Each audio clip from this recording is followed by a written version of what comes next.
Welcome friends, welcome to education channel. नमस्कार दोस्तों, education channel पे स्वागत है। Today is March 13 and we will cover today's current affairs and important news analysis.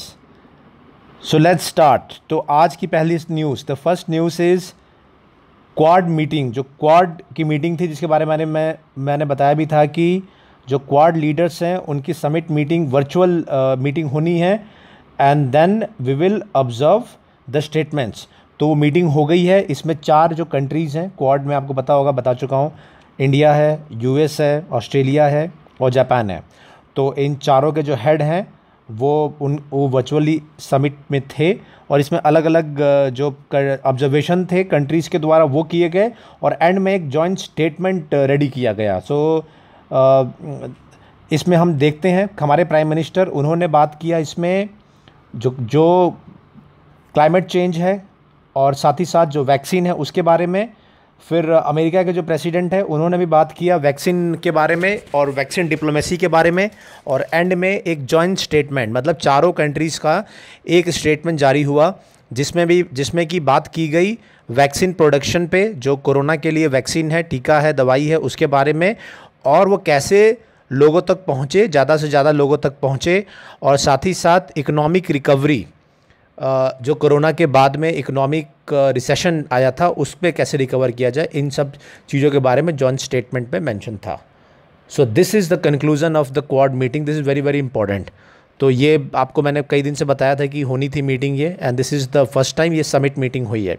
तो इससे related जितने भी इन्फॉर्मेशन है वो आपको याद रहना चाहिए, एग्ज़ाम के हिसाब से इंपॉर्टेंट है।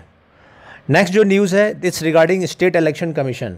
तो स्टेट इलेक्शन कमिश्नर के ऊपर सुप्रीम कोर्ट ने ये कमेंट किया है कि जो स्टेट इलेक्शन कमिश्नर हैं वो इंडिपेंडेंट होने चाहिए और वो ब्यूरोक्रेट नहीं हो सकते हैं। तो जनरली प्रैक्टिस ये है कि स्टेट इलेक्शन कमिश्नर वो अगर ब्यूरोक्रेट भी है तो रिटायर्ड होते हैं, लेकिन गोवा में ऐसा इंसिडेंट आया कि जो वहाँ के करंट लॉ सेक्रेटरी थे, जो आईएएस रैंक के थे, उन्हीं को स्टेट इलेक्शन कमीशन का एक्स्ट्रा चार्ज दे दिया गया था। तो सुप्रीम कोर्ट ने इस पर अपनी ऑब्जर्वेशन दिया है। Now my question is important question कि स्टेट इलेक्शन कमीशन जो कॉन्स्टिट्यूशन है उसके कौन से आर्टिकल के तहत ये मेंशन किया गया है, एंड स्टेट इलेक्शन कमिश्नर बनने के लिए क्या क्या जो रिक्वायरमेंट्स हैं वो है।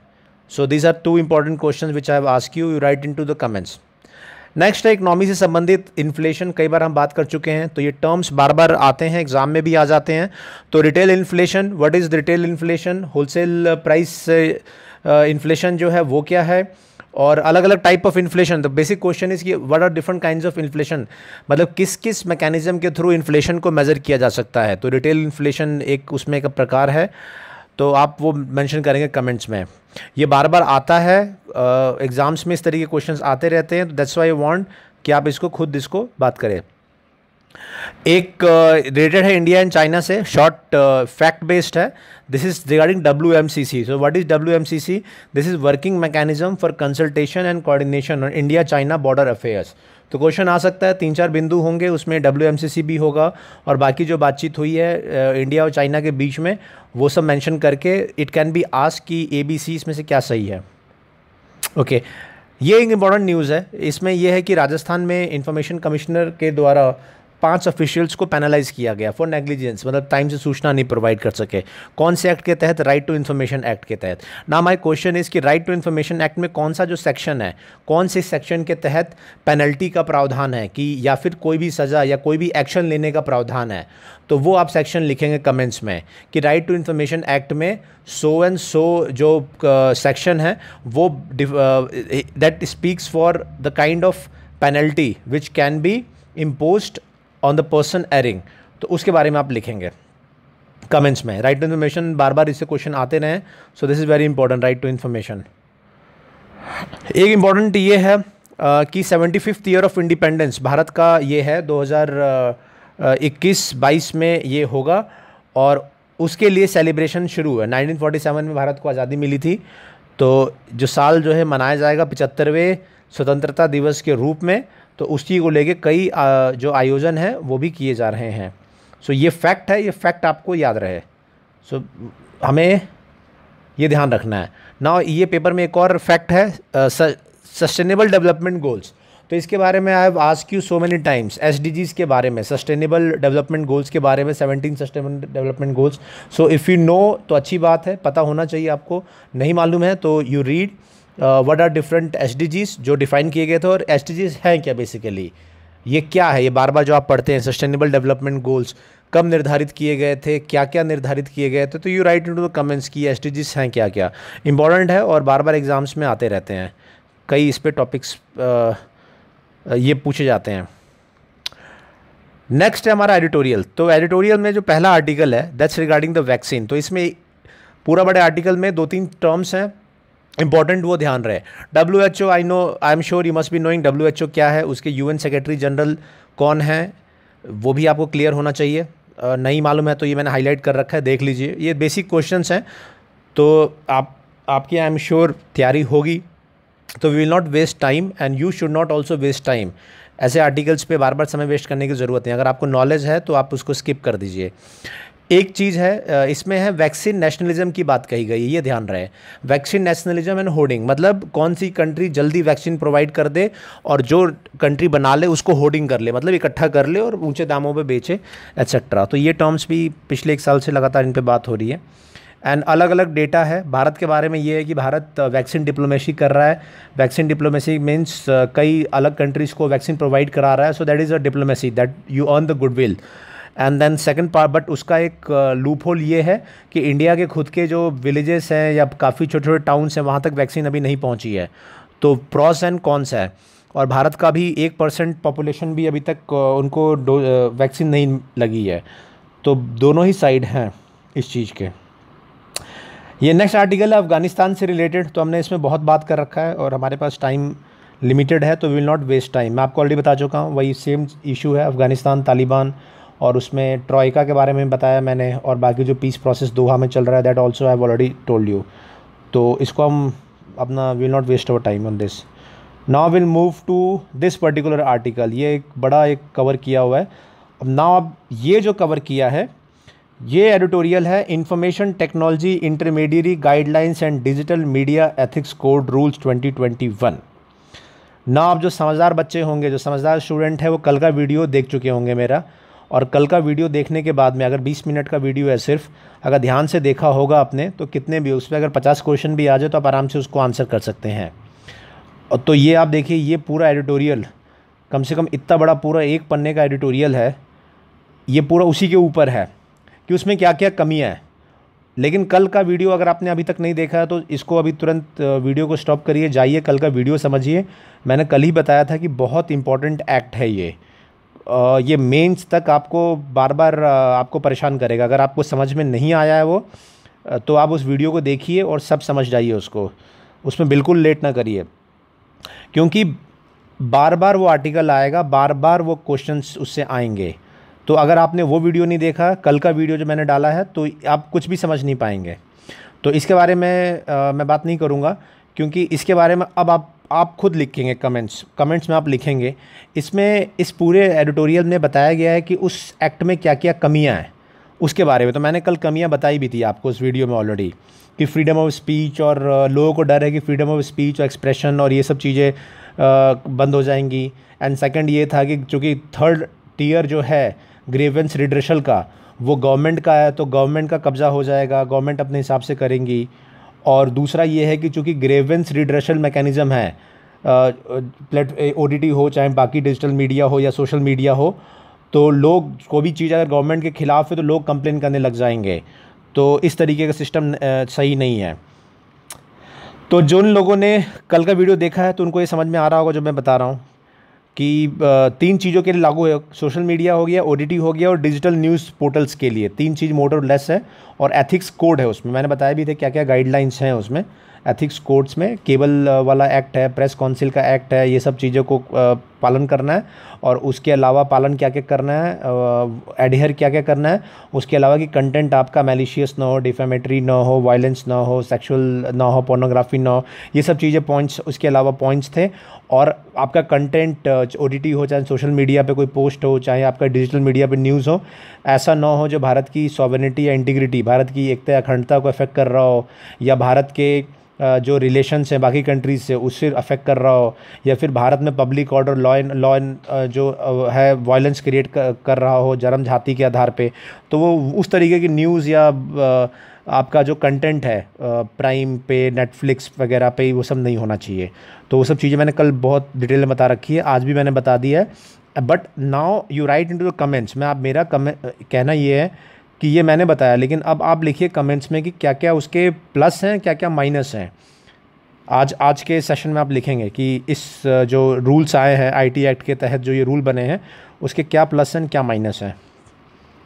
ओके, ये एक छोटा आर्टिकल है, इस आर्टिकल में एक चीज़ इंपॉर्टेंट है बस, Desert Flag exercise. Desert Flag exercise आपको याद रहे, ये यूएई में कंडक्ट हो रहा है मार्च 3 से 27, और इसमें कंट्रीज़ हैं Bharat, UAE, Bahrain, France, Saudi Arabia, south Korea and United states. ना आप काम करेंगे कि इंडिया को छोड़ के बाकी जो कंट्रीज़ हैं उनकी कैपिटल क्या है, उनके अगल बगल कौन कौन सी कंट्रीज़ हैं, मैप पे देखेंगे और बताएंगे, कमेंट्स में लिखेंगे। चूँकि ये न्यूज़ में है कंट्रीज़, तो हम आवर स्ट्रेटजीज, कोई भी कंट्री न्यूज़ में है तो जोग्राफिकली हम मैप में देखेंगे और उसकी कैपिटल और उसके आसपास की एक दो कंट्रीज़ या कोई ओशियन वगैरह है तो हम याद रखेंगे। और ये डेजर्ट फ्लैग जो है ये 6th एडिशन है डेजर्ट फ्लैग का। ओके, तो ये आपको ध्यान रहना चाहिए।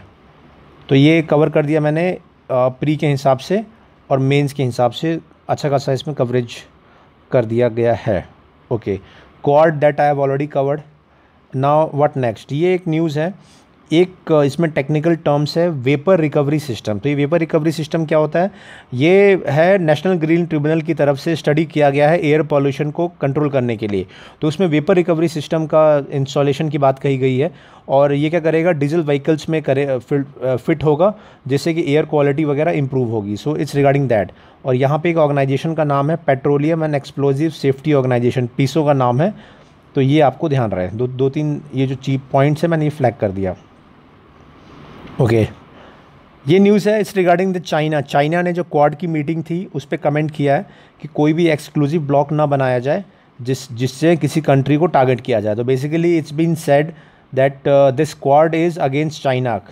तो चाइना ने उस पर ही कमेंट किया है कि ऐसा ग्रुप नहीं होना चाहिए। ना ये एक इम्पॉर्टेंट न्यूज़ है AICTE की तरफ से, all India council for technical education. तो उन्होंने बोला है कि जो फिजिक्स और मैथ्स पहले कंपलसरी होता था इंजीनियरिंग करने के लिए 12th स्तर पे, वो कंपलसरी नहीं रहेगा आने वाले दिनों में। उसकी जगह पे 14 सब्जेक्ट्स हैं, उनमें से कोई भी 3 ले लेंगे, जिसमें कि physics, maths, chemistry, computer science, bio. In fact अगर आपकी बायोलॉजी भी है 12th में, फिजिक्स, केमिस्ट्री, बायो, मैथ्स नहीं है तो भी आप इंजीनियरिंग में जा सकते हैं, जिसको मेडिकल और बायो मैथ्स फील्ड बोलते थे। तो आपकी बायोलॉजी भी है तो भी आप कर सकते हैं, मैथ्स नहीं लिया 12th में, then also you can go for opt for engineering, आप इंजीनियरिंग एग्ज़ाम दे सकते हो। बट ये होगा कि इंजीनियरिंग के फर्स्ट ईयर में आपको वो सब सब्जेक्ट्स पढ़ने होंगे, मैथ्स वैथ्स सब, आपको फिजिक्स वगैरह सब क्लियर करना पड़ेगा। Okay, Myanmar we already know, Myanmar में मैं आपको ऑलरेडी कई बार बता ही चुका हूँ, तो nothing new in that. Now this is the most important news, ये एक इंपॉर्टेंट न्यूज़ है। अब ये है दांडी मार्च से रिलेटेड। पहली चीज़, सिंपल क्वेश्चन, दांडी मार्च कब शुरू हुआ था, क्यों शुरू हुआ था, तो राइट इनटू द कमेंट्स, मैंने आपको बताया। और आप इससे रिलेटेड पूरा जो विपिन चंद्रा अगर आपके पास है तो पूरा पढ़ जाइए। NCERT तो ठीक है, लेकिन NCERT के ऊपर जाइए, मॉडर्न इंडिया वाली है या विपिन चंद्रा है तो उसको पढ़िए और लिखिए फिर कमेंट्स में। इसमें क्वेश्चन 100% आने हैं, 1-2 क्वेश्चन आप एक्सपेक्ट कर लीजिए प्रीलिम्स में। तो अगर आपको एग्ज़ाम क्लियर करना है तो पेपर मैंने पहले ही बता दिया कि क्या क्वेश्चन आने वाला है। तो दांडी मार्च के ऊपर जो भी जितना भी है, नमक सत्याग्रह जो है, और ये सब पूरा आप पढ़ जाइए। इनफैक्ट चूँकि 75th ईयर मनाया जा रहा है, तो जो विपिन चंद्रा की बुक होगी या मॉडर्न इंडिया की, बहुत इंपॉर्टेंट हो जाएगी।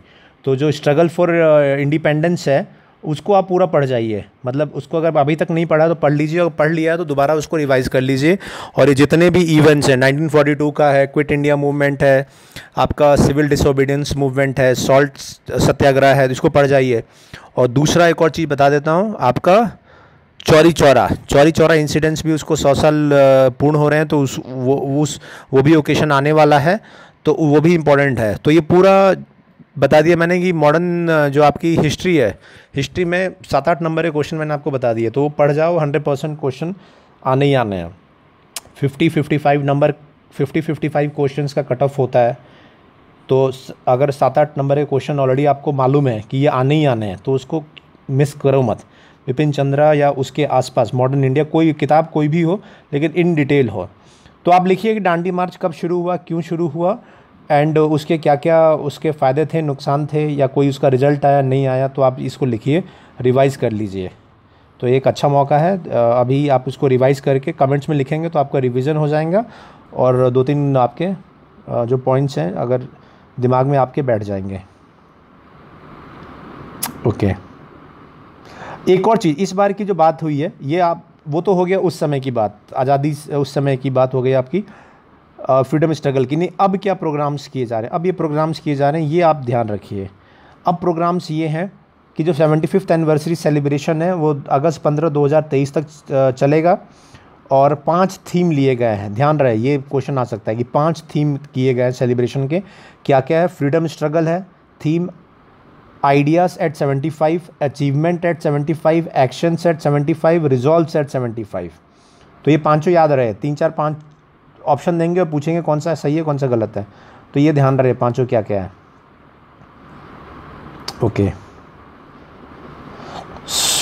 ओके, तो ये एक इंपॉर्टेंट क्वेश्चन बना। दूसरा एक क्वेश्चन है पर्सन इन न्यूज़। तो पर्सन इन न्यूज़ में ये जस्टिस है सुप्रीम कोर्ट की इंदु मल्होत्रा, ये याद रहे, ये पहली वुमेन जज है जो अपॉइंट की गई थी सुप्रीम कोर्ट बेंच से डायरेक्टली फ्रॉम द बार। मतलब बार लॉयर थी, फिर वहाँ से डायरेक्टली ये सुप्रीम कोर्ट के जज पैनल में आई थी। जस्टिस इंदु मल्होत्रा नाम याद रहे।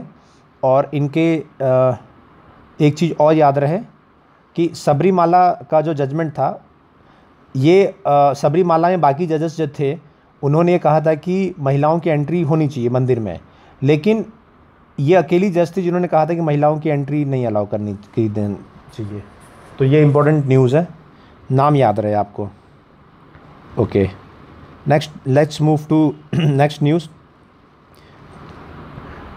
बाकी इंटरनेशनल लेवल पे जेनरिक न्यूज़ है, रशिया है, जो बाइडेन के बारे में है, यूएस के बारे में है, nothing much is there. Countries जो मैं आपको बताई जा रहा हूँ, जो कंट्री आपको कोई मेजर है वो आपको बता दिया मैंने। नाउ इकोनॉमिक्स में 3-4 टर्म्स हैं, वो इंपॉर्टेंट है। अभी कुछ डेटा आया है तो आप देख लीजिए, पीआईबी की वेबसाइट खोलिए और डेटा देखिए इसको। इंडेक्स ऑफ इंडस्ट्रियल प्रोडक्शन कई बार डिस्कस हो चुका है, तो आप लिखिए कि व्हाट इज़ आईआईपी, 1 नंबर का क्वेश्चन आप लिखिएगा। एंड पीआईबी की वेबसाइट अगर नहीं मालूम है तो पता होना चाहिए आपको, प्रेस इंफॉर्मेशन ब्यूरो की जो वेबसाइट है उसको देखेंगे और उसका जो प्रेस नोट होगा कॉमर्स इंडस्ट्री का, तो उसमें आईआईपी का डेटा होगा, तो आईआईपी का डेटा आप देख लीजिएगा। हालांकि जो उस समय जब एग्ज़ाम्स के आसपास जो डेटा रहेगा वो ज़्यादा रिलायबल रहेगा, बट अभी भी आप इसको देख सकते हैं। ओके, नाउ जीएसटी वगैरह आई एम श्योर आपको बेसिक इकोनॉमिक्स है, तो जीएसटी क्या होता है, कैसे लागू है, जीएसटी काउंसिल क्या है, ये सब चीज़ें पता नहीं पता तो आप पढ़ लो। जो लोग पहली बार दे रहे हैं तो जीएसटी के बारे में चीज़ें, बेसिक चीज़ें पता होना चाहिए कि किस तरीके से उसका टैक्स स्ट्रक्चर है, कैसे है, तो आप उसको ज़रूर कवर कर लीजिए। ना ये एक इम्पॉर्टेंट चीज़ है, इसको ये न्यूज़ में है, तो ये है prompt corrective action framework. PCA याद रहे कि आरबीआई का प्रोग्राम है, इसमें जो बैंक्स हैं, कुछ बैंक्स जिनका फाइनेंशियल हेल्थ ख़राब है उनको इसके अंडर लिया गया है। अभी जो बैंक्स इसके अंदर इंडियन ओवरसीज़ बैंक है, सेंट्रल बैंक ऑफ इंडिया है, यूको बैंक है, तो इस फ्रेमवर्क के अंदर है और उनके ऊपर कई पाबंदियाँ लगी गई है या फिर उनको फाइनेंशियल हेल्थ इंप्रूव करने के लिए कई उसमें स्ट्रेटजी अपनाई गई है। तो ये पीसीए फ्रेमवर्क आपको याद रहे एंड दिस 3 बैंक्स आपको ये याद रहे, so that will help you अगर इससे रिलेटेड कोई क्वेश्चन आता है तो दैट इज़ रिगार्डिंग इकोनॉमिक्स में वैसे एरिया बहुत है, तो इसमें बेसिकली जो भी चीज़ आपको दिखता है, जैसे इसमें एटीएफ दिख रहा है, एटीएफ क्या होता है, aviation turbine fuel. So what is जो प्लेन्स वगैरह में, हेलीकॉप्टर्स में जो फ्यूल इस्तेमाल होते हैं वो क्या होते हैं, उसके इंग्रेडिएंट्स क्या होते हैं, तो आपके दिमाग में तुरंत आना चाहिए and that you should look for that, ETF का कंपोनेंट्स क्या है। तो पढ़ने का ये तरीका है, थोड़ा मैं आपको तरीका ही बता देता हूँ कि किस तरीके से पढ़ना है। तो कोई भी अगर आप टर्म देख रहे हो और आपको नया लग रहा है तो उसमें आपको तुरंत सर्च करके यू शुड नो कि क्या है। ये सोलर पावर प्लांट के बारे में 2-3 दिन पहले भी मैंने डिस्कस किया था कि इसके बारे में आप पूरा डिटेल जान लीजिए। ये फिर से आया है इसके बारे में समथिंग, तो आई एम श्योर वो आपने एक्सरसाइज कर लिया होगा जो मैंने आपको एक्सरसाइज बताया था।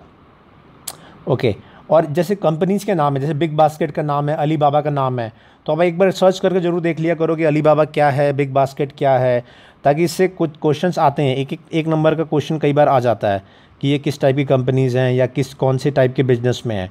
सो बेसिकली तरीका ये है कि कोई भी अगर नाम पहली बार आप देख रहे हो तो उसको तुरंत सर्च मारो and you should have some idea about that particular thing.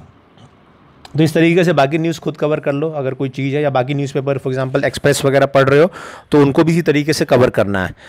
और जो जिनको टाइम हो गया तैयारी करते हुए तो they should not waste too much of time, उनको ऑलरेडी बेसिक टर्म्स पता होंगे तो दे शुड प्रिपेयर फॉर जो मैंने आपको फ्लैग किया है, जैसे फ्रीडम स्ट्रगल वगैरह, हिस्ट्री है, पॉलिटिकल के क्वेश्चन में पूछा, इलेक्शन कमिश्नर वाली जो क्वेश्चन पूछे हैं उस पर अपना टाइम स्पेंड करिए, क्योंकि मोर और लेस ब्रेकअप होगा। पॉलिटिकल साइंस के 15 से 20 क्वेश्चन हो सकते हैं, हिस्ट्री के 15 to 20 क्वेश्चन होंगे, जिसमें कि मॉडर्न इंडिया के 5 से 7 क्वेश्चन हो सकते हैं।